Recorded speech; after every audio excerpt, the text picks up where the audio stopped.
Radio Libertaire, la voix de la Fédération anarchiste, à que donc Radio Libertaire, donc je dis émission 136 de Racaille. Ah, il se rappelle du nom, c'est bien. Avec notre camarade à la régie qui s'appelle Pichekou, donc. Bonjour.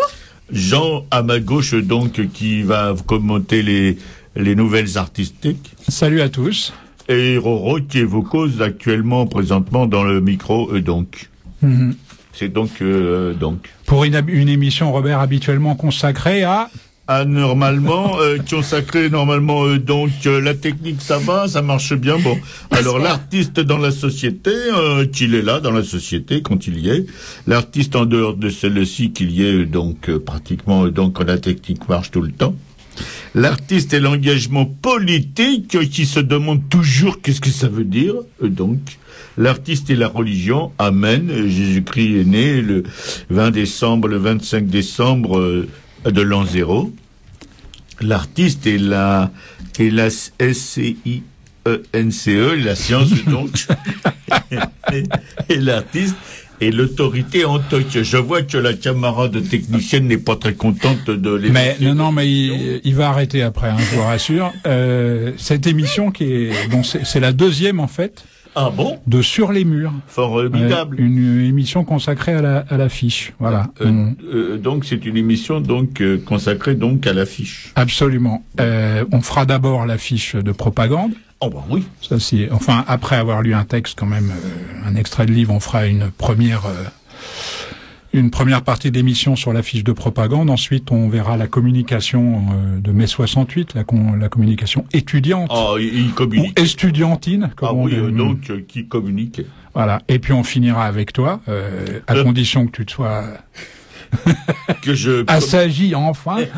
Que je commence à lire correctement. On finira avec toi, voilà, et la fiche commerciale. C'est une autre forme de propagande, on va dire. Tout à fait, mon Jean. Donc, vous avez compris que c'est une émission qui va parler de l'affiche.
C'était Dominique Grange qui interprétait À bas l'état policier. Donc Dominique Grange a une participation active à mai 68, donc ça c'est un petit peu par anticipation sur les textes que nous lirons tout à l'heure. Et c'est la compagne de Jacques Tardy. Sur Radio Libertaire, la voix de la Fédération anarchiste, sans Dieu, sans maître, sans publicité, on a viré le trublion qui avait squatté le micro. La 136e d'Aracaille avec Piqueco à la régie, toujours aussi efficient. Jean à l'instruction publique à ma gauche, qui va tout à l'heure vous narrer un papier ou des papiers sur l'affiche. Il a fait un travail considérable de recherche. pour nous présenter tout ça.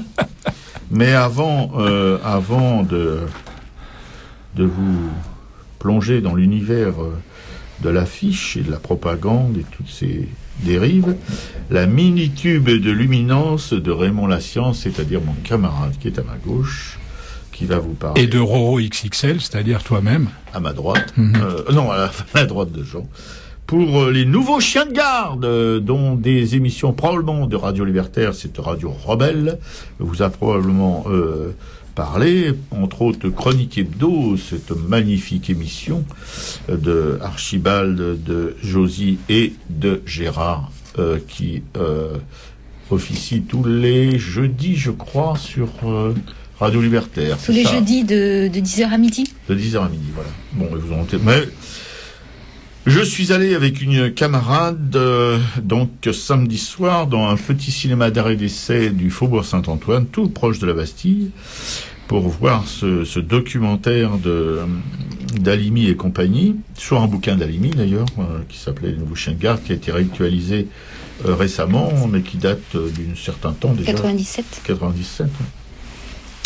Et qui nous montre et qui nous démontre la collusion qu'il peut y avoir entre nos princes des médias, c'est-à-dire tous ces animateurs d'émissions politiques, tous ces experts qui viennent nous abreuver de commentaires sur la crise, sur ce qu'elle était, sur ce qu'elle sera, sur ce qu'elle devrait être, ce qu'elle n'a pas été, etc., etc. Toujours les mecs qui se plantent régulièrement. Et qui, une fois plantés, viennent vous démontrer que, en fait, leur plantage, c'est pas du tout ça qu'il fallait comprendre. Il fallait interpréter leur discussion d'une autre manière. Enfin bref, ils ont jamais tort, ils ont toujours raison. Et ils sont. Alors, ça serait pas grave s'ils n'intoxiquaient, enfin si on peut dire ça, que les béotiens qui regardent les télés. Mais en plus, ils sont conseillers des politiques, ils sont conseillers des chefs des plus grandes entreprises du CAC 40, etc. Donc on peut se poser des questions sur la validité des commentaires de ces gens-là. Alors je peux vous citer des noms au hasard. Vous avez Duhamel, le Duhamel qui déjà interviewait Giscard d'Estaing quand il était président. Oui, ça date quand même un peu. Quand il était jeune. Quand Giscard était jeune. Qui lui cirait les pompes d'une manière éhontée, qui a toujours après, c'est devenu une habitude, il a ciré les pompes de tous ceux qui ont succédé à Giscard d'Estaing. Vous avez dans les spécialistes un certain Godet qui est professeur à l'école supérieure des arts et métiers et qui se fait à peu près dans ménage, on l'appelle ménage et émission. Il est invité à peu près sur toutes les chaînes de la télé, toutes les émissions de radio. Totalement inconnu au bataillon. Ah ben Godet, oui, parce que tu regardes pas la télé ou tu regardes pas. Non, très peu. Bon, et ben ce Godet qui se fait à peu près 150 000 € de thunes par an. En intervention, comme ça. Même avec son salaire de prof, lui, il préconise qu'on baisse le SMIC des ouvriers, qu'on aggrave, qu'on rende encore plus performant le temps partiel, etc., etc. Voilà. Mais vraiment, il faut bien qu'il justifie son salaire, quand même. Absolument. Donc, forcément, il est obligé de fournir au moins une ou deux idées lumineuses dans l'année. Tout à fait, mon Jean. Et nous avons le fameux Yves Calvi qui sévit sur la 5 tous les soirs, qui invite justement régulièrement toujours les mêmes gugus, qui disent toujours les mêmes conneries. Voilà. Vous avez notre BHL, bon, ça on va pas en faire des tartines là-dessus. Gisbert, Geoffrin, Plenel, Minck, Cohen, Attali, Ockrent, Julliard, Ferry. Il y a un dialogue d'ailleurs, Julliard-Ferry. Ils ont présenté, enfin ils ont eu une controverse sur un sujet, je me souviens plus lequel, peu importe les sujets, de toute façon, ils se plantent tout le temps. Et ce Julliard-Ferry, mais c'est vraiment, mais tout le monde explosait de rire. C'est un comique. Il se renvoyait la balle. Oh, je vous ai tout à fait compris. Normalement, c'est involontaire, j'espère. Sinon, ce serait moins drôle. Il devait se contredire, mais pendant toute l'émission, au contraire, ils sont envoyés en disant non, je vous comprends tout à fait, je suis d'accord avec vous. Comme vous êtes d'accord avec moi, en fait, on est d'accord tous les deux, quoi. Voilà. Ferry, c'est l'ancien ministre de l'Éducation. Tout à fait. Ah oui, de Dominique de Villepin, c'est ça. Hein. Ouais, c'est ça. Voilà, tout à fait. Un sarkozyste bon teint. Ouais. Vous avez un Field, vous savez, ce fameux Field qui en mai 68 était maoïste. Enfin, il faut le voir parce qu'on le voit en mai 68 avec ses grands cheveux qui Révolution. Quand est-ce qu'il est devenu? Bon, on pense pas. Il y a aussi le fameux Normand, là, Demorand, ce grand dépendeur d'andouille, là, même chose, même combat. Aujourd'hui, directeur de Libération. Voilà, c'est ça. Après avoir été à France Inter, à TF1, je crois, enfin, pas à TF1, à France Inter, à d'autres sur d'autres chaînes de télévision, où je l'avais vu dans des émissions où il animait des émissions politiques. Oui, il y a quelques parcours comme ça, tu sais, qui sont des parcours de rigueur, on va dire. C'est-à-dire qu'il y a souvent entre Libération et le Nouvel Observateur, il dirige la FNAC, tu vois. Ou des trucs tout à comme fait. Ça, et tous ces personnages-là, comme tu le relèves, sont complètement interchangeables. C'est-à-dire, il y en a un qui quitte Europe 1 pour aller à France Inter, il va à TF1, et c'est toujours les mêmes. Ils se partagent. Ah bah, c'est un gâteau, aussi, faut le savoir. Oui. Et tous ces gens-là aussi, comme par hasard, se retrouvent au dîner du siècle. Ils sont à peu près 200, cooptés. Et tous ces gens que je viens de citer, y vont. Donc voilà, ça démontre en fin de compte ce film, même si on le sait, mais ça fait du bien de le voir et de l'entendre ramassé dans un film.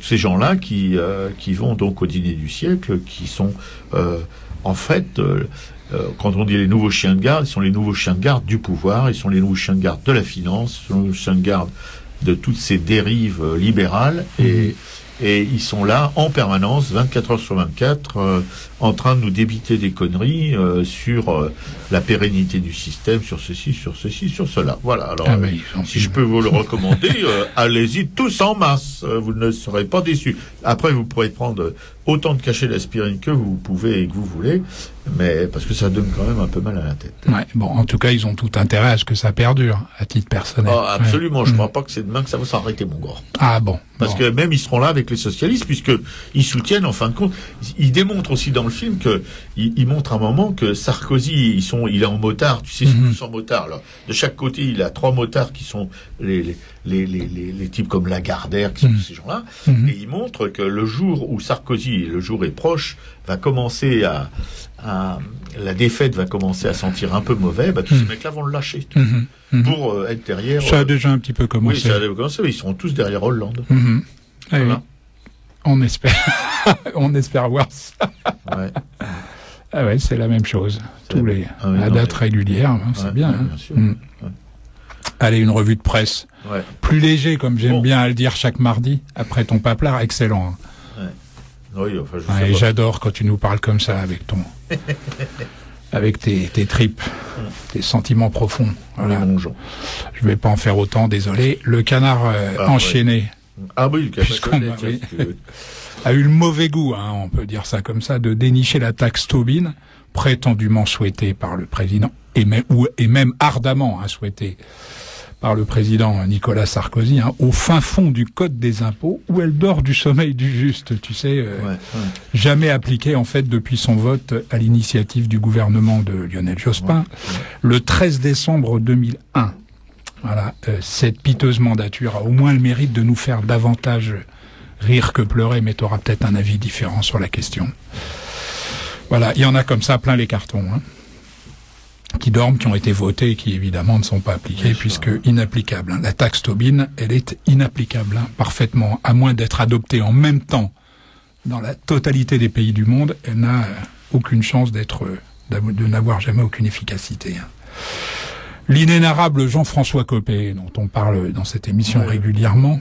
Monsieur tronçonneuse. Monsieur, absolument, mais je vois que on commence à s'intéresser à l'actualité, Robert. N'en profite pas pour lâcher ton travail. Bon, l'inénarrable Jean-François Copé, tu sais que tu as de la peinture à produire. Oui. L'inénarrable Jean-François Copé s'est félicité justement de la réactivité de son parti en soulignant qu'à l'UMP c'était massacre à la tronçonneuse face aux propositions du candidat socialiste François Hollande. Quelques jours auparavant, à en croire Bernard Accoyer, le président de l'Assemblée nationale, c'était Babar s'en va en guerre. Tu vois, décidément les références cinématographiques de l'UMP ne cessent de nous impressionner. Tu en seras d'accord, Oh oui.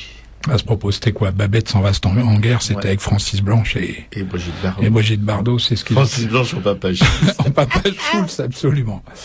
Voilà, je vois que on a nos classes. On a une culture solide.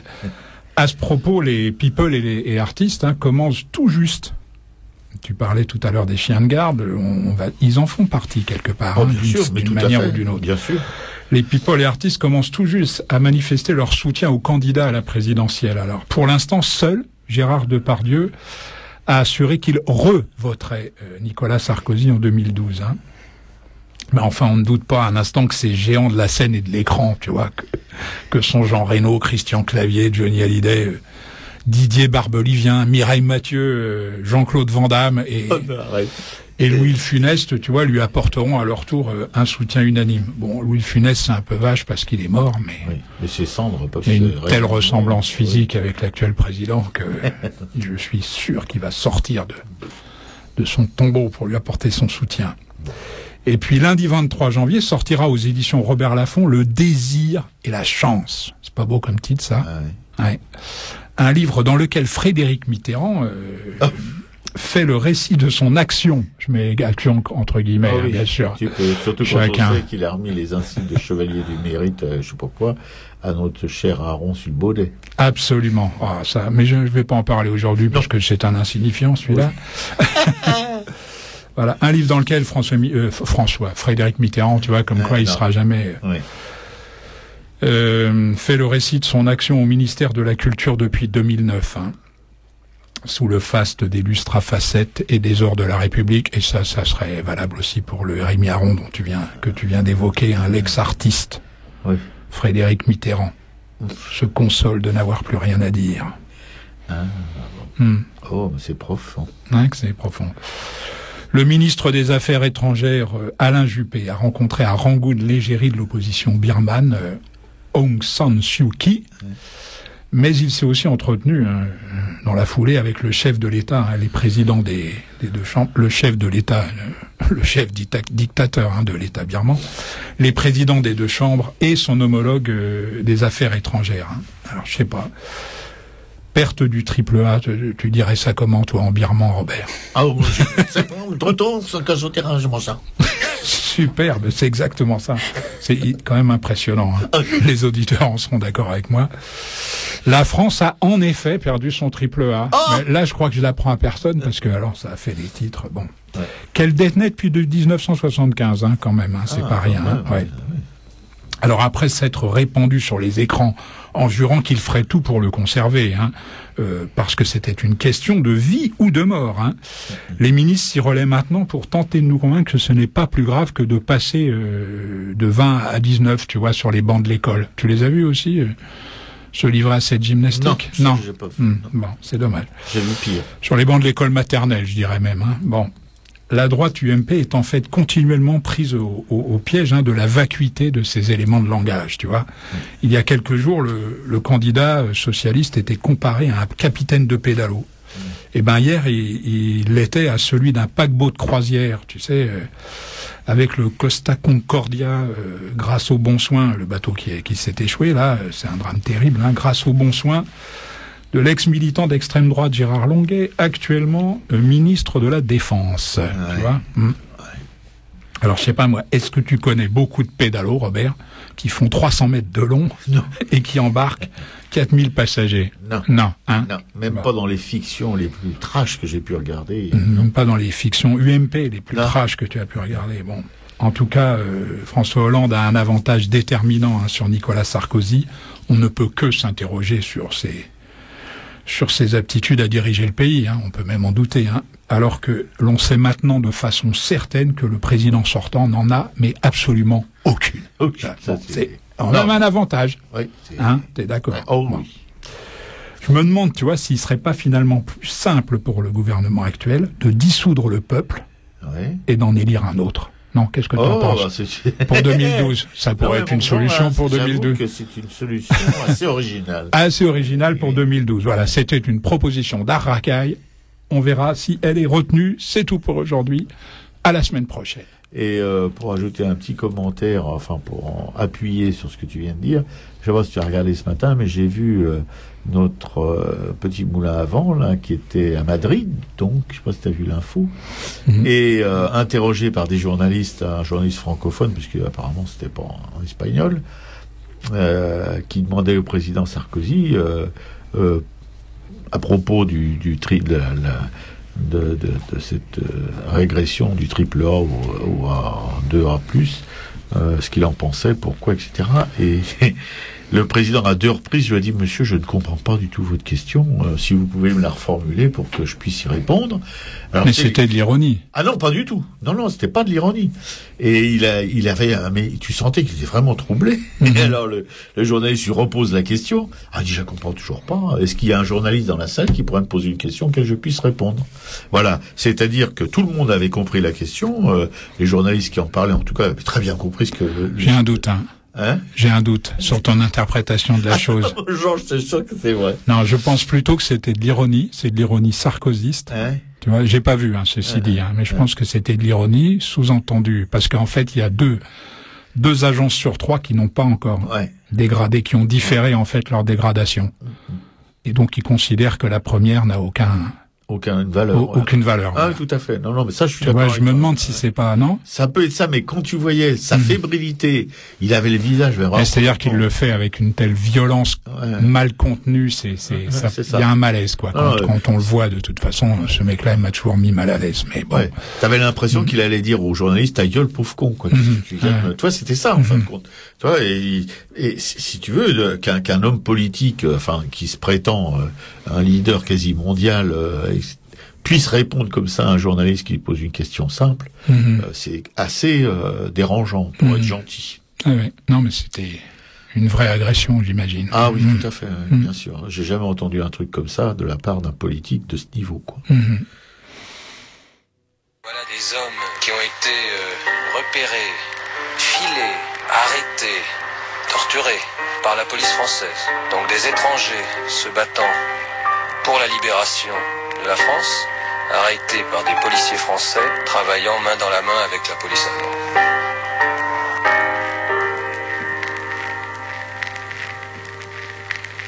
Vous n'avez réclamé la gloire ni les larmes, ni l'or ni la prière. Aux agonisants, vous vous étiez servi simplement de vos armes. La mort n'éblouit pas les yeux des partisans. Vous aviez vos portraits sur les murs de nos villes, noirs de barbe, de nuit hirsutes menaçants. L'affiche qui semblait une tache de sang, qui cherchait un effet de peur sur les passants. Nul ne semblait vous voir français de préférence. Les gens allaient sans yeux pour vous le jour durant, mais à l'heure du couvre-feu, des doigts errants avaient écrit sous vos photos: mort pour la France. Ils étaient 23 quand les fusils fleurirent, 23 qui donnaient leur cœur avant le temps, 23 étrangers et nos frères pourtant, 23 amoureux de vivre en mourir, 23 quand les fusils fleurirent, 23 qui donnaient leur cœur avant le temps, 23 étrangers et nos frères pourtant, 23 qui criaient la France en s'abattant.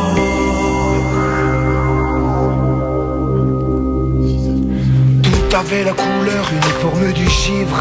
À la fin février pour vos derniers moments, et c'est alors que l'un de vous dit calmement: bonheur à tous, bonheur à ceux qui vont survivre. Adieu la vie, adieu la lumière et le vent. Marie-toi, sois heureuse et pense à moi souvent. Toi qui vas demeurer dans la beauté des choses quand tout sera fini plus tard en arrivant. Un grand soleil d'hiver éclaire la colline, que la nature est belle et que le cœur me fend. La justice viendra sur nos pas triomphants. Ma Méline, oh mon amour, mon orpheline. La propagande nazie recouvrit les murs de France d'une affiche rouge. Elle attribuait la responsabilité des attentats terroristes à des communistes étrangers, en majorité juifs.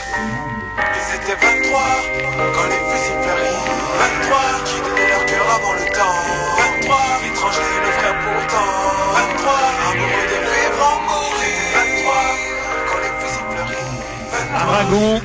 Alors c'était l'affiche rouge interprétée par le collectif Camp.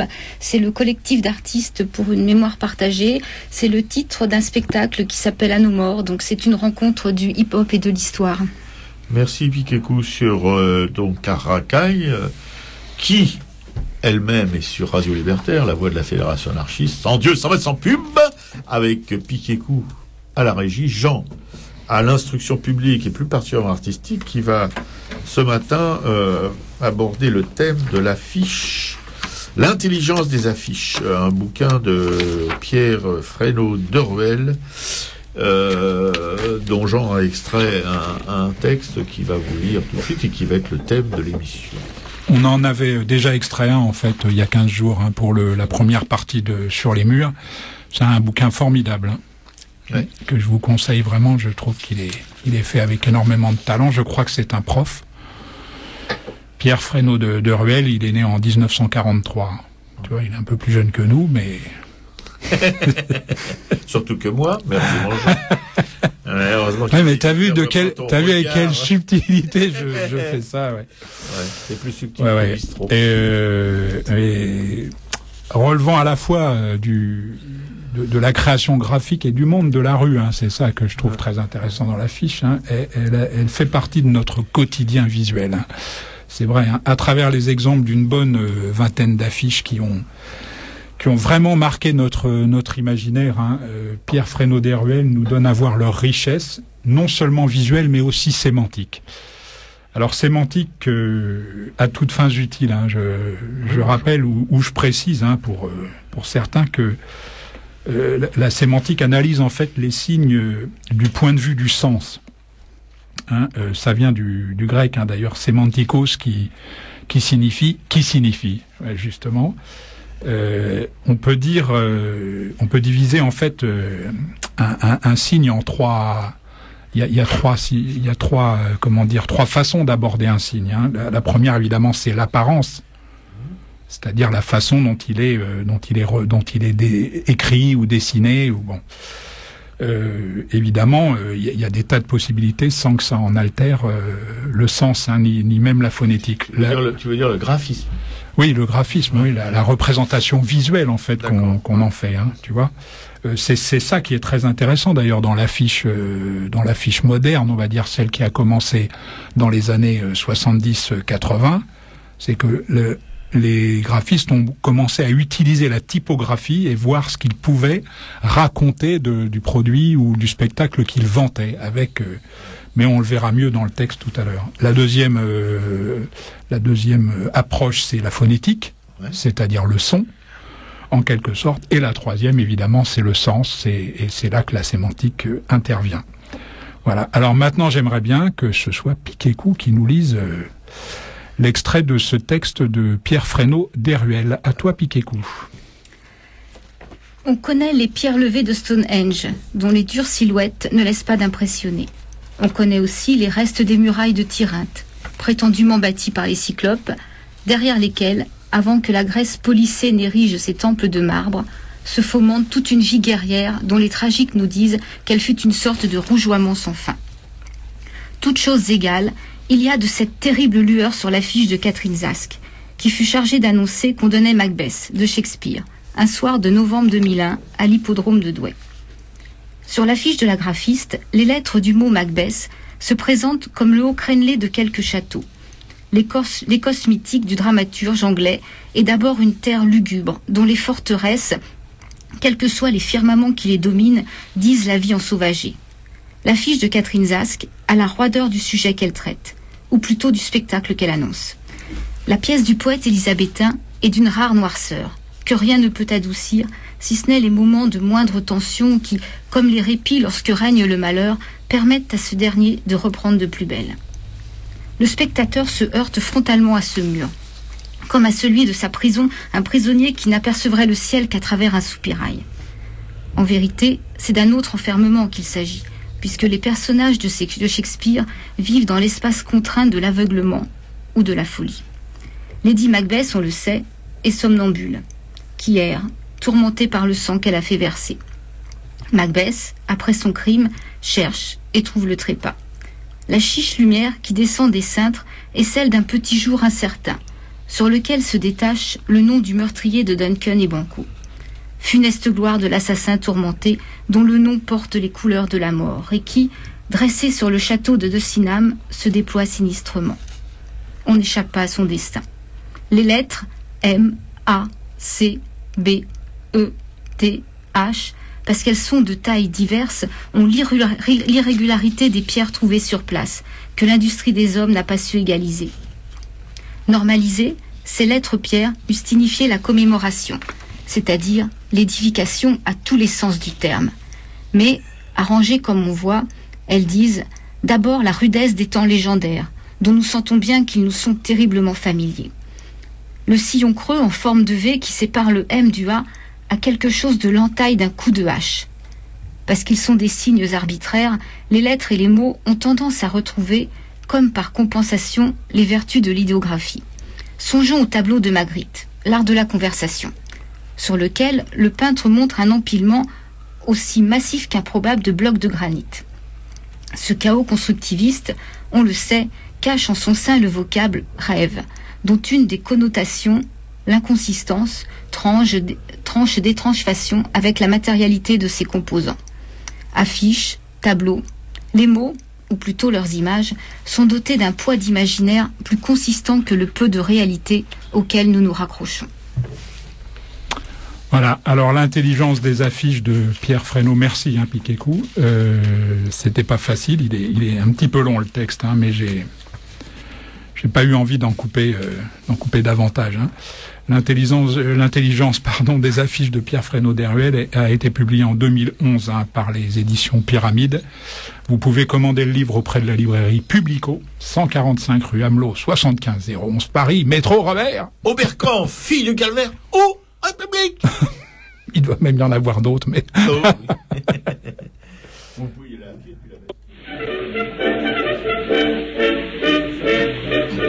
Partons pour la guerre, remisons le fer, chantez le joyeux petit Ferrari. La belle République, la grande Amérique, à son chant de victoire elle aussi. Tous ces soldats magnifiques viennent de lancer ce cri. Le plus joyeux refrain, c'est mon oncle Sam, qui de l'Amérique. Le plus grand citoyen, c'est mon oncle Sam, il est sympathique. Le grand républicain, c'est mon oncle Sam, vive la République.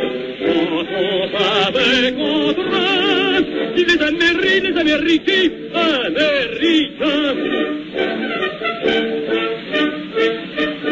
Et quand ils défilent à travers la ville, en chantant ces couplets entraînants, lorsque l'on déflamme et toutes les petites femmes, leurs rangs épaisés sont les suivants. La foule partout les acclame et d'un air triomphant. Tous reprennent ce refrain, c'est mon oncle Sam, qui vient d'Amérique, chanteur des musiciens. C'est mon oncle Sam, il est sympathique. Tout le long du chemin, c'est mon oncle Sam, qui vient de la République. Chantons avec entrain, les Américains,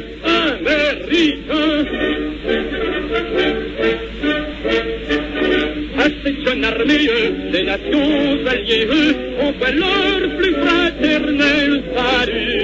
Et tous nos approches, aujourd'hui colbonneux, ils s'emparent entre nous au poilu.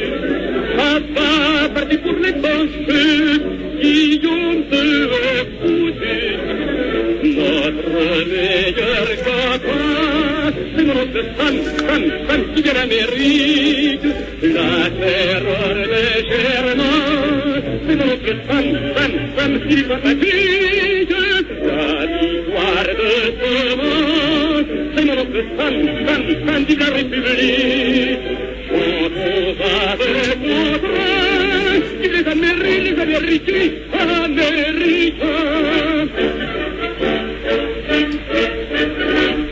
C'était Vive l'oncle Sam, une chanson de 1917 qui annonce un petit peu après le texte sur la propagande et qui va évoquer une affiche.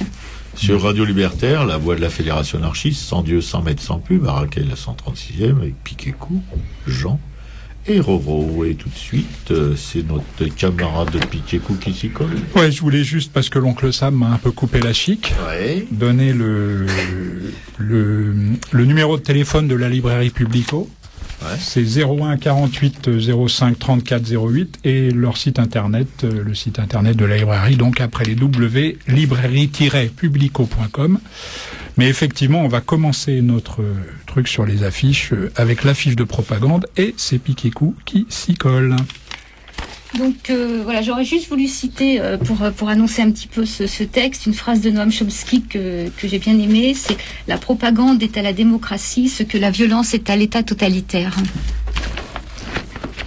Donc la fiche de propagande. La propagande n'a été étudiée de façon scientifique qu'à partir du XXe siècle, avec la recherche en psychologie associée aux médias de masse. Elle désigne un ensemble d'actions psychologiques influençant la perception publique des événements, des personnes ou des enjeux, de façon à endoctriner ou embrigader une population et la faire agir et penser d'une manière préconçue. Les techniques de propagande moderne reposent sur les recherches conduites dans le domaine de la psychologie sociale et dans celui de la communication. De manière schématique, elles se concentrent sur la manipulation des émotions au détriment des facultés de raisonnement et de jugement. En temps de guerre, par exemple, ou d'insurrection, peut être mis en place un système d'embrigadement sous forme de propagande d'agitation qui cherche avant tout à provoquer l'action. En temps de paix, la propagande peut aussi chercher à faire adhérer l'individu et les masses à un ensemble d'idées et de valeurs, à les mobiliser, bref, à les intégrer dans une société donnée. Pendant la grande époque de Rome, le culte des empereurs était un des moyens de propagande impériale. Parmi les supports matériels utilisés, les pièces de monnaie et les bornes routières. En 1622, peu de temps après le début de la guerre de 30 ans, le pape Grégoire XV fonde la Congrégation pour la propagation de la foi, un comité de cardinaux chargé d'observer la propagation du christianisme par les missionnaires. Propaganda en latin médiéval signifie en effet ce qui doit être propagé.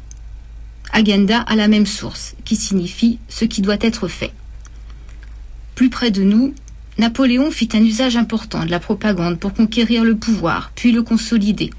Au tournant du XIXe siècle, le pouvoir doit composer avec une nouvelle classe ouvrière, et c'est dans ce contexte qu'est théorisée une psychologie des foules, ouvrage dans lequel Gustave Le Bon esquisse les bases de la manipulation des masses. Le terme ne prendra pourtant une connotation péjorative qu'au cours du XXe siècle. D'abord après la Première Guerre mondiale, au cours de laquelle les États engagés dans le conflit abusèrent du contrôle de l'information et du bourrage de crâne. Ensuite après la Deuxième Guerre et la défaite de certains États, dans lesquels un Joseph Goebbels pouvait disposer d'une fonction de ministre de la propagande.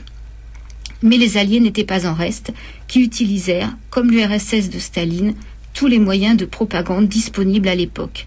Affiches en photomontage, retouches de photographie, dont illumination de Trotsky ou Kamenev, falsification de faits dans les encyclopédies, les publications ou les manuels scolaires, films cinématographiques à la gloire de Staline, peinture officielle réaliste.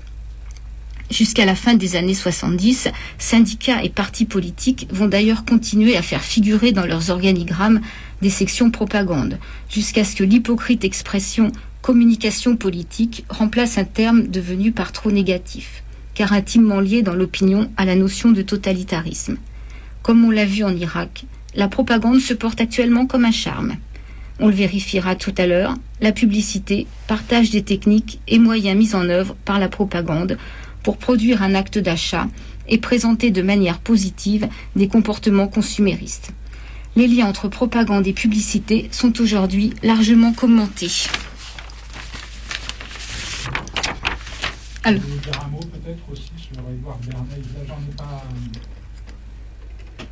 Oui, tu voulais peut-être dire un mot aussi, Piquet-Coup, sur Édouard Bernays. J'en ai pas parlé dans ce texte parce qu'on a déjà fait, en fait, on avait déjà lu un extrait de Bernays, on avait fait une émission, mais ça remonte quand même à il y a quelque temps, ouais. Une émission sur la communication de propagande directement, on n'avait même pas parlé de l'affiche, hein, mais si tu veux dire un mot... Non, mais c'est parce qu'en fait, effectivement, comme il avait rédigé un ouvrage qui s'appelait Propaganda, ça fait directement penser à la propagande, et que Édouard Bernays s'était un peu inspiré du travail de Gustave Le Bon, et qu'il est effectivement aussi un peu à l'origine de la manipulation de l'opinion publique. Enfin, voilà, c'était simplement ce que je voulais rajouter, et qu'après, là, il y a une affiche qui décrit l'oncle Sam, et quand les États-Unis sont rentrés en guerre en 1917. En fait, il y avait une opposition de la part de la population et que Édouard Bernays a fait partie de cette commission Krill pour participer à la conception de cette affiche. Quoi. Oui, c'est la fameuse I Want You for US Army, hein, voilà. De l'oncle Sam qui qui désigne en fait la personne qui regarde d'un index vengeur.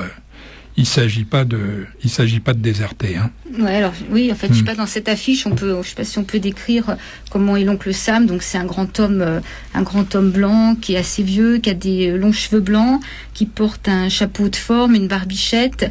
Et en fait, apparemment, la barbichette fait référence à Andrew Jackson, qui est le 7e président des États-Unis. Et toutes les couleurs reprennent un peu les couleurs de la bannière étoilée des États-Unis, quoi. Il a d'ailleurs un chapeau avec effectivement un bandeau bleu étoilé blanc. Ça n'a rien d'un chapeau de magicien. On comprend tout de suite qu'il n'y a pas d'ambiguïté à ce niveau-là. Et puis tu peux aussi peut-être l'affiche rouge, si tu veux. Rouge, donc, l'affiche rouge, donc c'est une affiche donc qui a un fond rouge. Qui avait été placardée en février 44. Et donc en gros, en haut il y a un slogan qui des libérateurs, point d'interrogation, et en dessous il y a donc les photos circulaires des résistants avec leur nom, leur tête, où on les voit quand même assez fatigués. Enfin, et c'est donc on pourrait imaginer même que les photos circulaires peuvent faire penser à des cibles. Et donc toutes les photos de ces résistants en fait sont en forme de flèches qui pointent vers des images représentant en fait les attentats qui ont eu lieu.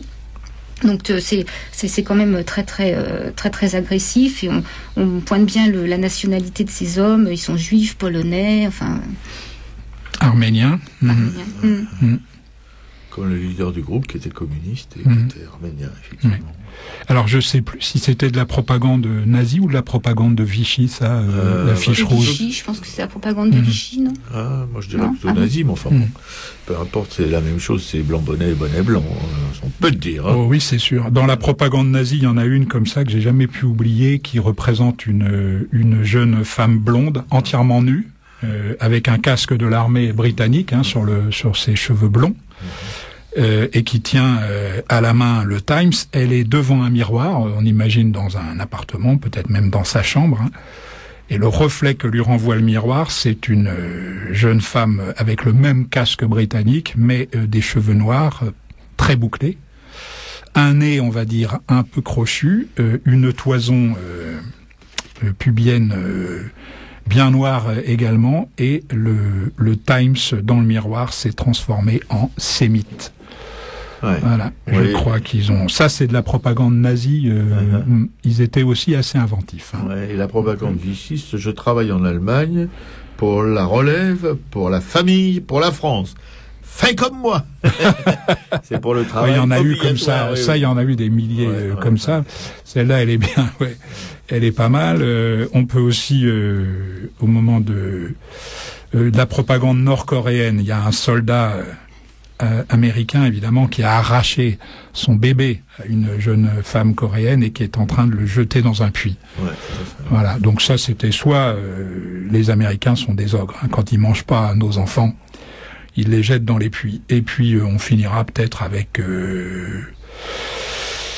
quelque chose de plus récent, la force tranquille de Mitterrand, dont tout le monde se souvient. Ça a tellement bien fonctionné que Sarkozy nous a sorti en 2007 à peu près la même affiche. Hein. Ouais, c'est-à-dire le président devant un fond de campagne française. Il a eu peur, hein, il n'a pas mis le petit clocher, mais bon, on sent qu'on n'est pas loin. Ce que Mitterrand avait fait par contre. Ah oui, lui... Basilic, je sais pas si c'est... pour un socialiste, c'était assez gonflé. Oui, ça ressemble tout à fait. Absolument. Ouais. Voilà, pas loin de la Roche de Solutré où il allait faire son pèlerinage annuel. Oui, c'est ça. Voilà. Il y a des cailloux sur les chemins, il y a du vent qui court dans la plaine. Il y a des cailloux sur les chemins, mais à l'auberge il y a du vin, il y a du bon vin. À qu'il fait bon d'avoir notre âge, à qu'il fait bon d'avoir 20 ans et de marcher le cœur content vers le clocher de son village. Elle est jolie.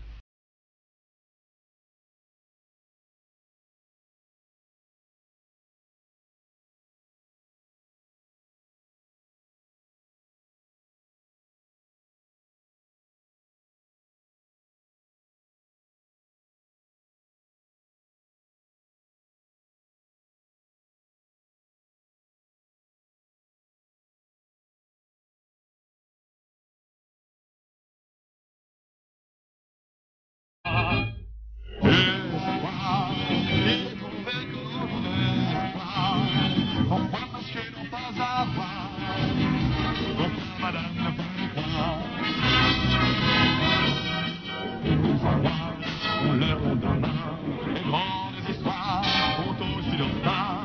Espoir, c'est parfois ça plus longtemps. Mais ceci qu'il faut s'apercevoir que chacun de nous a dans son tiroir. Être maman, c'est la plus jolie chose de tous les bonheurs le plus doux. Être maman, c'est sentir des bras roses bien serrés autour de son cou. Dodo, dodo, l'enfant dormira bientôt. Le vent souffle sur les tombes, la liberté reviendra, on nous oubliera. Nous rentrerons dans l'ombre.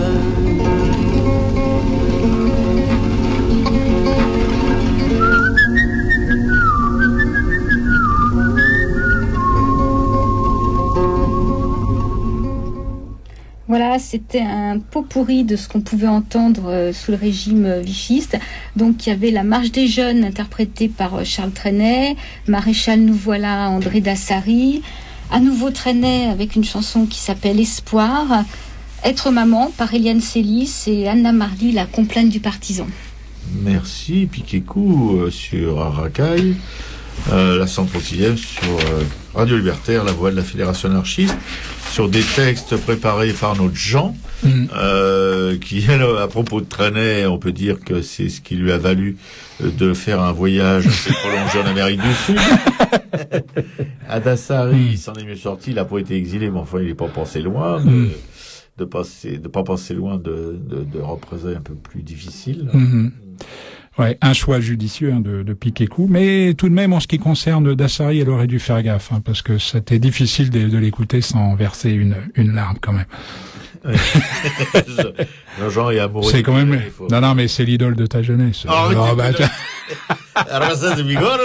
Non, mais Dassary, c'est différent. Il était pétainiste comme tout le monde l'était en fait en France, ni plus ni moins. La foire au cochon à Rabastens de Bigorre.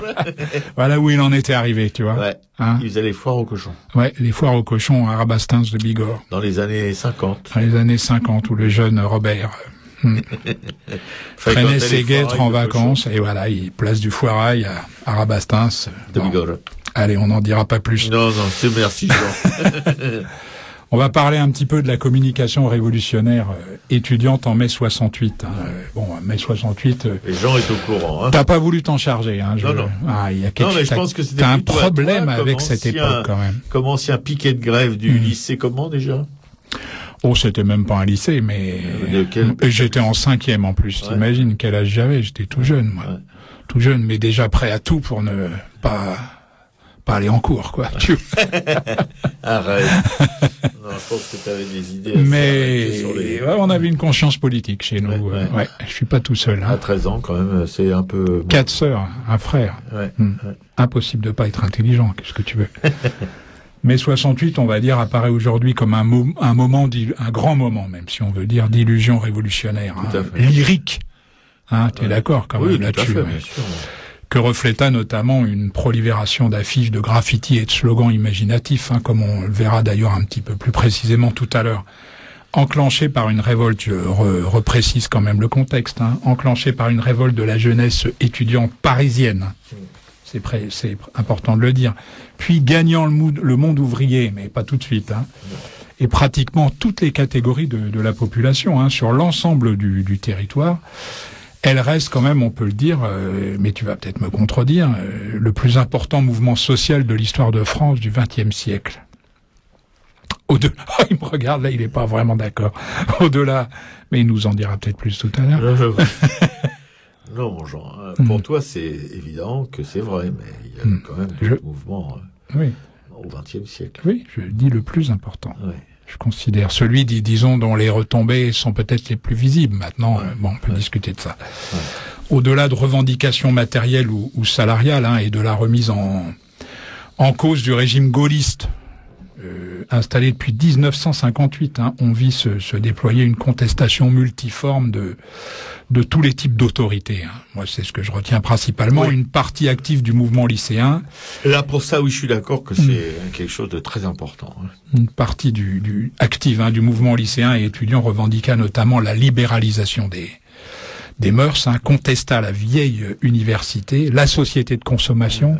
On l'a oublié aujourd'hui, hein, le consumérisme a tellement gagné. Il est tellement plus grave, tu vois, plus étendu. Il nous a tellement plus contaminés, en fait, qu'en mai 68, c'est étonnant d'en être arrivé là. Mais enfin bon, le consumérisme, lui, prouve que mai 68 est un échec. C'est une révolution ratée, comme on l'a dit. Mais enfin bon. Le capitalisme aussi et la plupart des institutions et valeurs traditionnelles. Hein.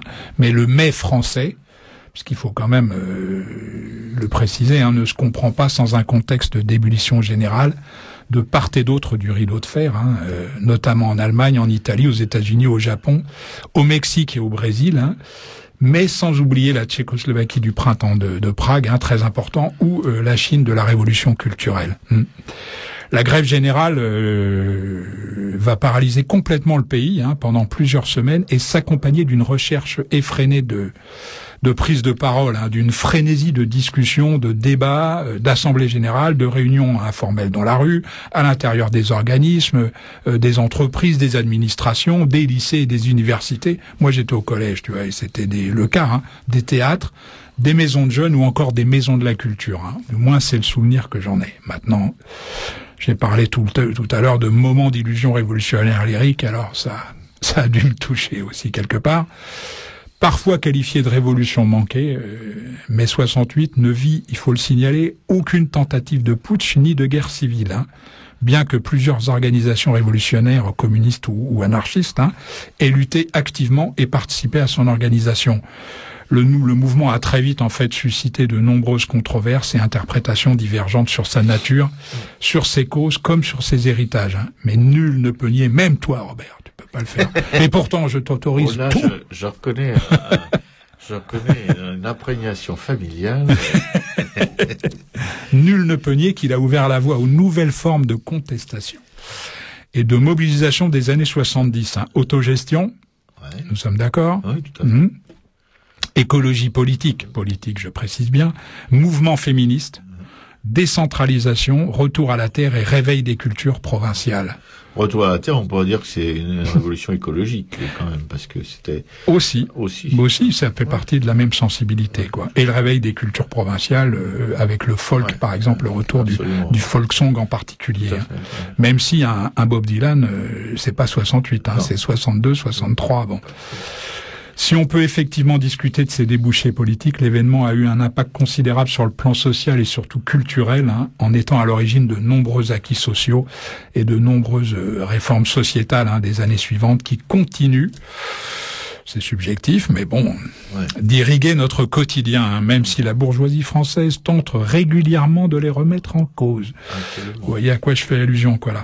Puis j'aimerais bien rappeler quelques slogans, qui ont fleuri sur les murs, puisque notre émission s'appelle Sur les murs, en mai 68. L'action ne doit pas être une réaction, mais une création. Moi, ça m'a marqué. Absolument. Agissez, sabotez, ne votez pas. Ça ne peut que te plaire. C'est peut-être même toi, d'ailleurs, qui l'avait. Non. C'est tout à fait d'actualité, absolument. Ouais. L'art est mort, ne consommez pas son cadavre. Pas mal, non? Avant donc que d'écrire, apprenez à penser. Les slogans, ils étaient pensés aussi. Ils étaient pas mal, Bannissons les applaudissements, le spectacle est partout. Intéressant aussi, quand on sait ce que ça a pu donner par la suite. La barricade ferme la rue, mais ouvre la voie. Joli, poétique. Très poétique. Les beaux-arts sont fermés, mais l'art révolutionnaire est né. Oui, bon, ça c'est un petit peu plus trivial, on va dire. Le bonheur est une idée neuve aujourd'hui. C'est un standard, mais bon. Un bon maître nous aurons dès que chacun sera le sien. On dirait Yoda. Celui qui peut attribuer, ça j'adore, celui qui peut attribuer un chiffre à une émotion est un con. Oui.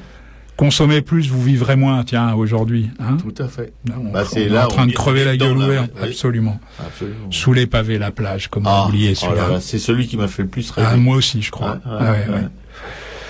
J'imaginais bien les plages sans maillot de bain, d'ailleurs. Tu vois, enfin, bref, élection piège à con. Oh, hein, ça c'est toi. Élection piège à con.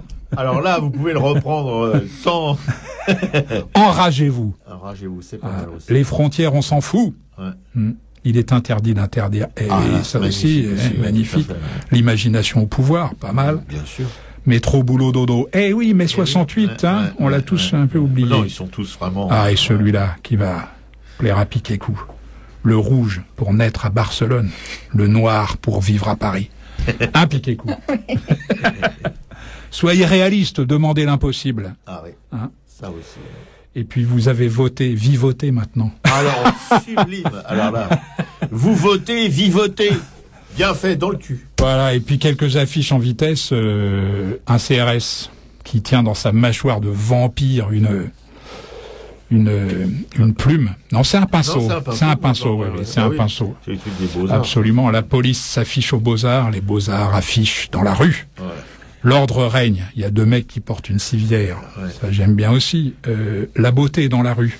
Oui. Une jeune femme qui lance un pavé. Celle-là, je la garde parce que c'est Montelier, Chantal Montelier, qui s'est fait un nom ensuite dans la bande dessinée. Oui, c'est un dessin de Chantal Montelier. Voilà. De Gaulle qui bâillonne de sa main gauche un étudiant. Sois jeune et tais-toi.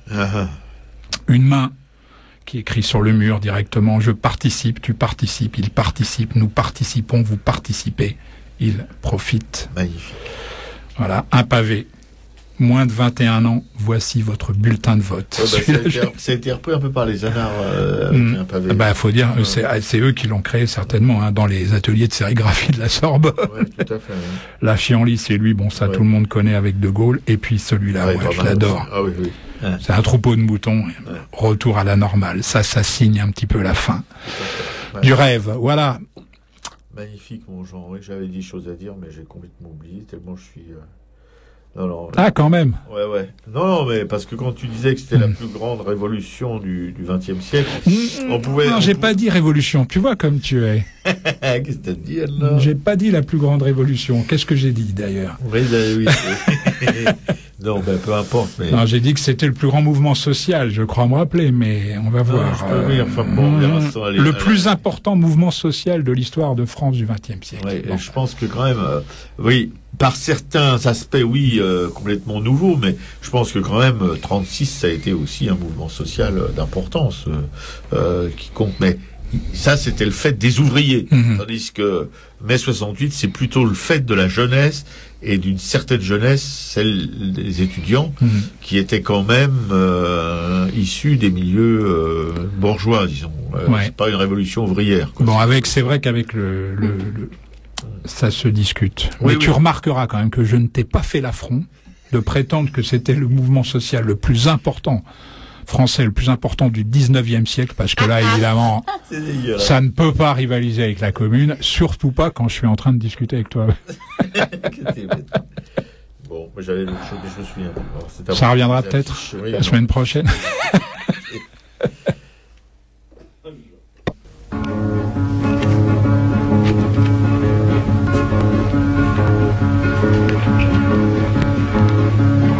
Sac les rebelles, le nom des voitures à brûler. Que vouliez-vous donc, la belle? Qu'est-ce donc que vous fouillez? Des canons par centaines, des fusils par milliers. Des canons, des fusils par centaines et par milliers.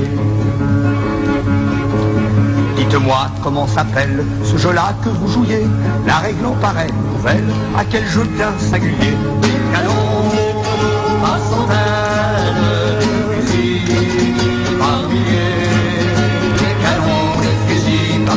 Et par milliers. La révolution, la belle, c'est le jeu que vous disiez. Il se joue dans les ruelles, il se joue grâce au pavé. Des canons à centaines, des fusils par milliers. Des canons, des fusils par centaines et par milliers. Ils nous lancent comme grêle, grenades et gaz chlorés. Et nous n'avons que des pelles et des pioches pour nous armer. Des canons par centaines, des fusils par milliers. Des canons, des fusils par centaines et par milliers. Le gaullisme est un bordel, personne n'en peut plus douter. Les bureaucrates aux poubelles, sans eux on aurait gagné. Des canons par centaines, des fusils par milliers. Des canons, des fusils par centaines et par milliers. Le vieux monde et ses séquelles, nous voulons les balancer. Nous devons être cruels, mort aux flics et aux curés. Des canons par centaines, des fusils par milliers. Des canons et des fusils par centaines et par milliers. Mes pauvres enfants, dit-elle, mes jolis barricadiers, mon cœur en chancelle, je n'ai rien à vous donner. Des canons par centaines, des fusils par milliers. Des canons et des fusils par centaines et par milliers. Auriquel du sac les rebelles, donc des voitures à brûler. Que vouliez-vous donc, la belle? Qu'est-ce donc que vous vouliez?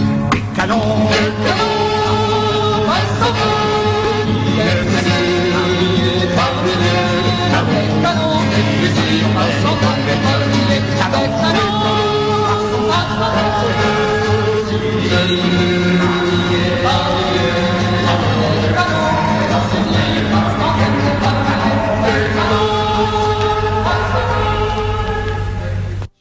Les barricadiers qui interprétaient la chanson du CMDO. Donc, le CMDO, c'était le Conseil pour le maintien des occupations. Et c'est un texte, les paroles sont de Alice Becker-Haut, qui était la femme de Guy Debord.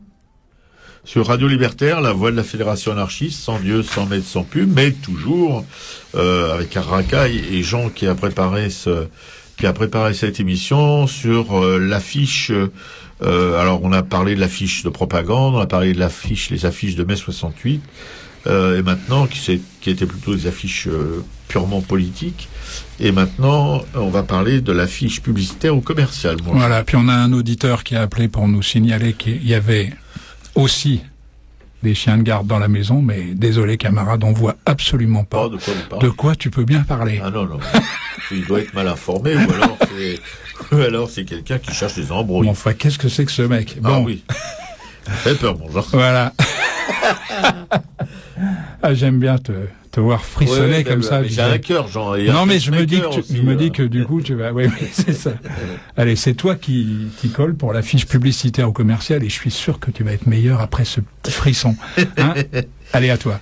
Même si la pub véhicule souvent des propos démagogiques, on pourrait dire tout le temps, parce que souvent c'est gentil, il est des affiches ou des spots dénués de vulgarité, ça oui, ça peut arriver, pétris d'humour ou vraiment sensibles, c'est de moins en moins vrai, qui nous édifient.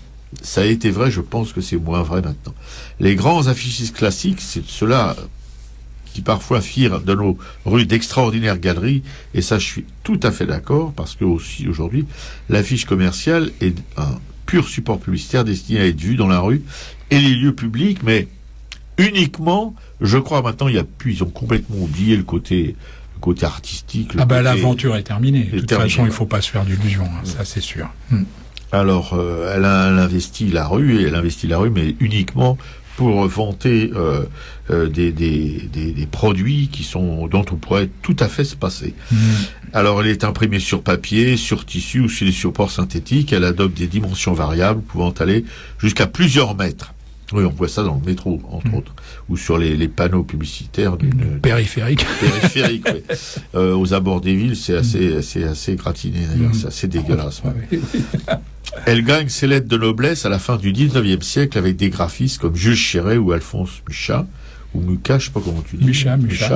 Et des artistes comme Henri de Toulouse-Lautrec ne dédaignent pas y avoir recours comme moyen d'expression, évidemment, quand on est à ce niveau-là.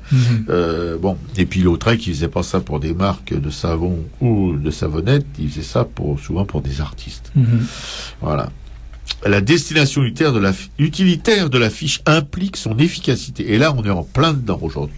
C'est l'efficacité, l'efficacité, l'efficacité. On demande à tout le monde d'être efficace, même aux gens qui travaillent en temps partiel bref. S'agissant d'être perçue et comprise rapidement par le public, de susciter la sympathie, on a considéré que l'affiche devait être simple dans son dessin et son texte, ses couleurs vives et attrayantes. Cela dès que la nécessité commerciale est devenue une évidence et que parallèlement les techniques d'impression, notamment la lithographie, l'ont permis. Oui, la litho, c'était un des premiers moyens d'imprimer des affiches en nombre assez... Oui, on ne sait pas exactement qui de la poule ou de l'œuf, tu vois, qui a tiré l'autre, mais c'est toujours comme ça, tu vois. Chaque évolution, évidemment, correspond à une évolution technique. Absolument. Si des peintres et lithographes ont inauguré l'art de l'affiche, d'autres artistes en ont fait une spécialité à part entière et sont devenus des affichistes. À l'origine, collée sur les murs, dans les lieux publics, l'affiche est maintenant majoritairement apposée sur des emplacements réservés. Panneaux d'affichage, colonnes ou encore mobilier urbain, reléguant l'affichage sauvage à des espaces réduits, à des petits formats. Ça, c'est pour l'affichage contestataire, surtout. Non, mais il y a aussi, par exemple, tu vois, des petits événements sur les vitrines des commerçants. Oui, par exemple, fait, tu vois, ça se fait encore un petit peu, tu sais, la porte. Mais c'est vraiment la portion congrue. Hein. Beaucoup d'affiches aussi pour des peintres, pour des galeries. Ben voilà, exactement. Voilà. Donc, de plus réglementé, l'affichage autorisé passe maintenant obligatoirement par des sociétés spécialisées dont les tarifs sont en fonction de la qualité des emplacements, situation, visibilité, éclairage nocturne et de la durée de l'affichage, évidemment. L'affiche est une œuvre temporaire, le support de cette affiche temporaire est de papier et souvent les angles d'imprimerie ça je suis pas tout à fait d'accord, ne pouvant résister indéfiniment aux intempéries. Je trouve qu'au contraire, surtout il y en a beaucoup qui sont imprimés en sérigraphie, même des très grands formats, et il y a des encres là qui sont costauds. Oui, là je parle plutôt des encres offset, effectivement. Oui, tout à fait. À la lumière solaire, il y a autant qui passe, oui. Mais c'est justement ça qui fait la différence, si tu veux, entre la communication long terme et à court terme. C'est les techniques utilisées aussi. Tout à fait. Ce en quoi l'affiche se distingue de l'enseigne, du panneau peint ou sérigraphié, de la publicité murale peinte, destinée à durer sur un emplacement défini.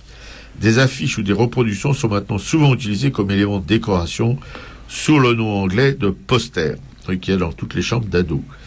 Des posters du Che, des posters de Mao. J'en ai un, moi, de Robert et du Che, dans la Sierra. Arrête, parce que je suis tombé dans mon texte. Bon, enfin, les affiches sont un outil incomparable, mais ce terme désigne, aussi des photographies ou des illustrations imprimées en grand format qui n'ont plus rien à voir avec la véritable affiche. Donc, je vais évoquer quelques-unes après ce texte. Enfin, les affiches sont un outil incomparable pour comprendre quel rapport les individus entretiennent avec la collectivité. À titre d'exemple, il est possible de comprendre le rapport du public avec le sport en retraçant l'histoire des affiches. Ainsi, dans le cyclisme, le Tour de France, probablement, suivant les époques, on passera de représentations de jeunes femmes à bicyclette, aspect loisir, à celle des forçats de la route, aspect technicité et performance. C'est là qu'on pense d'abord au Tour de France. Beaucoup d'affiches par leur intérêt artistique. Tu auras compris, excuse-moi, je voudrais pas te couper, tu auras compris que ma préférence allait aux jeunes femmes. Oui, ça, j'avais pas besoin de le préciser. Les auditeurs doivent commencer à te connaître. Bon. Alors, je recommence parce que Jean, il prend un malin plaisir à me couper, ça va que je suis paumé après. Beaucoup. Ça me ramène, si tu veux, à une époque où j'aurais aimé être une selle, quoi, tu vois. Ouais. Beaucoup d'affiches par leur intérêt artistique sont aujourd'hui, ça, arrête de dire des trucs comme ça, sont aujourd'hui conservées dans les bibliothèques. Je me vois en selle, je suis en train de... Bon, bref. Musées ou des collectionneurs au même titre que des œuvres traditionnelles, oui. Il sera aujourd'hui conservé dans les bibliothèques des musées au même titre que des œuvres d'art traditionnelles, bien sûr. On peut en particulier citer le musée de la publicité au Louvre, qui renferme plus de 40 000... Ça, je connaissais pas. Qui renferme plus de 40 000 affiches. Il y a un musée publicitaire. Oui, tout à fait. 40 000 affiches, c'est un fonds extraordinaire. Mais en fait, je me suis rendu compte que dans cette émission, on avait très peu évoqué, je crois, une fois peut-être le musée de l'affiche du Louvre. Tu vois, ou le musée de la publicité, plus exactement. Au départ, il devait être baptisé le musée de l'affiche et c'est devenu le musée de la publicité. Voilà. Alors, au sein du Louvre. Donc, pour reprendre une expression, un terme, donc, qui est quand même un standard, hein, dans les émissions de radio.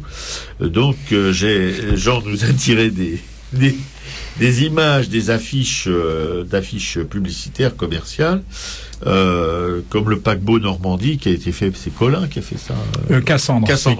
Oui, mais tu sais, on est très proche, hein, juste à côté, tu as Colin. Cassandre, une magnifique affiche. Alors, mais à ce moment-là, c'était des artistes, parce qu'on peut considérer qu'un mec comme Cassandre ou Colin, ou ces gens-là étaient des artistes.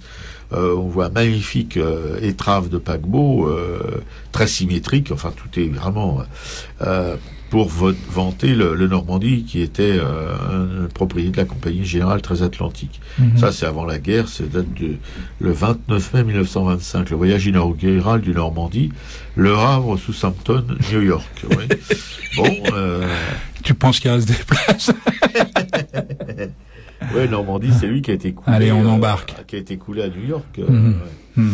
Il y a une affiche aussi alors là, c'est de Paul Colin. Alors, comme on en parlait avec Jean pendant les pauses, c'est une affiche cubiste. Ah bah oui, ce sont des artistes qui... Ah oui, parce que le corps est cassé, quoi. Ah oui, le corps est complètement... je pense que c'est Joséphine Baker, mais absolument. Bon, elle avait un corps tellement magnifique, et là, on a l'impression qu'il y a une... Et là, elle est toute en angle. Oui, c'est vrai. Tous les angles sont droits, en fait. Oui, tout à fait. Et un corps humain, c'est pas tout à fait ça, quoi. À côté, Jean, je sais pas s'il a fait, il y a une photo d'une affiche. C'était à propos de la selle que je parlais tout à l'heure. Une magnifique paire de fesses, avec dessus imprimé une couture de poche arrière de Lewis.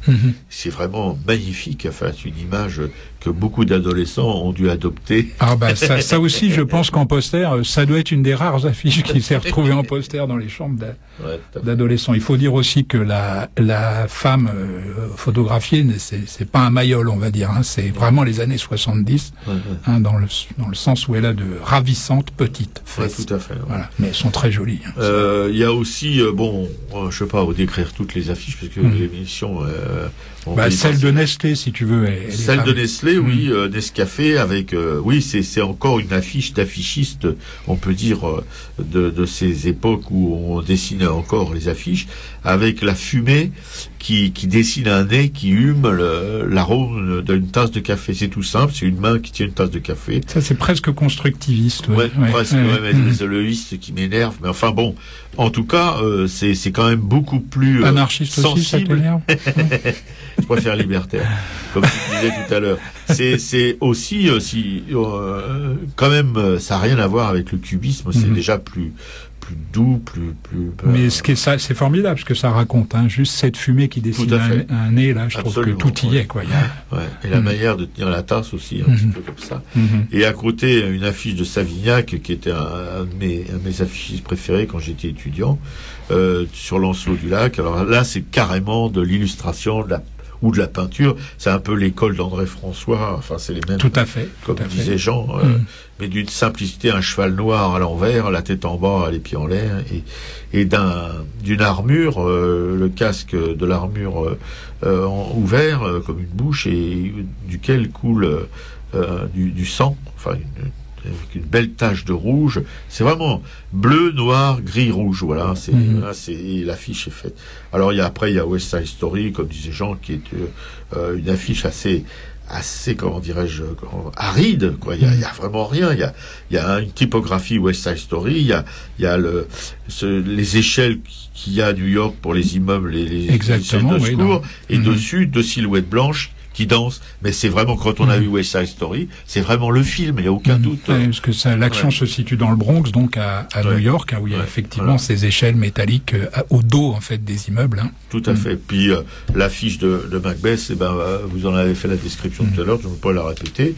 Il y a aussi une affiche de Cats qui est pas mal, une grande affiche noire avec 2 yeux, 2 yeux de chat, dans lequel se reflètent 2 danseurs. Voilà, je crois que j'ai fait à peu près le tour, mais pour moi, comme je crois que pour Jean aussi, on pense que l'affiche a cessé d'être vraiment intéressante. Alors, on pourrait dire que mai 68 a repris un peu ces espèces de graphismes assez chaleureux, assez sensibles. Mais depuis que c'est la photographie, ça a beaucoup moins d'intérêt, et même ça a même pas un intérêt éducatif, quoi. C'est complètement voilà, c'est des têtes de gondole de supermarché, quoi. Voilà, pas plus. Bon, Jean. Absolument.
C'était Jean Ferrat qui interprétait Pour rester en haut de l'affiche. Sur Radio Libertaire, la voix de la Fédération anarchiste qui va bientôt se taire.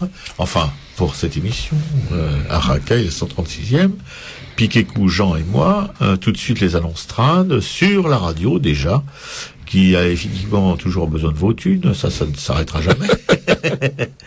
Que vous pouvez pour cela vous rendre à la librairie Publico, 145 rue Amelot, où Max ou Laurent, les deux permanents, pourront vous remettre en échange de 20 €, une carte d'auditeur. Et cette carte d'auditeur, vous serez très fiers de l'exhiber à vos amis, à vos enfants, tout ça. Enfin bon, je déconne. Enfin, une carte d'auditeur, 20 €, et ça permet à la radio de poursuivre le chemin de la route sans souci, enfin sans trop de soucis, parce que vous savez qu'un studio, une régie maintenant, ça marche plus à pédale comme avant. C'est du matériel très sensible, très fragile, et comme il y a une centaine d'émissions de radio, il y a 200 animateurs compris, sans comprendre forcément les techniciens qui usent du matériel et du studio, de la régie du studio. Des fois il y a des manips malencontreuses qui sont faites, et ça peut fragiliser le matériel. Donc voilà, 20 € la carte, mais vous n'êtes pas obligé de rester à 20 €. Vous pouvez évidemment participer un peu plus. Monter à 200, 2000, 20 000. Et puis aussi, ça arrangerait tout le monde. Oui, il y a aussi une contribution de 5 € minimum par mois, par prélèvement automatique, mais ça, c'est pour ceux qui sont vraiment friqués, je crois. Puis, nous, par exemple. Et nous, on est au taquet. Hein. Faudrait qu'on fasse un effort. Quoi. Oui, bonjour. On en demande aux autres, mais nous, on fait pas grand-chose. Bon, c'est toujours comme ça, les conseillers ne sont pas les payeurs. Hein. Et puis, alors, je remercie de nous plomber un peu plus. Et puis, la librairie Publico, dont je viens de vous parler, auquel vous pouvez vous rendre, dans laquelle vous pouvez vous rendre, 145 rue Rameau à Paris, dans le 11e, métro Abercrombie du Calvaire République, et peut-être d'autres, ça à vous de chercher, le jeu de piste. Librairie Publico, vous pouvez trouver des livres de littérature générale, mais aussi de littérature militante, une presse militante, des affiches, des flyers, des pins,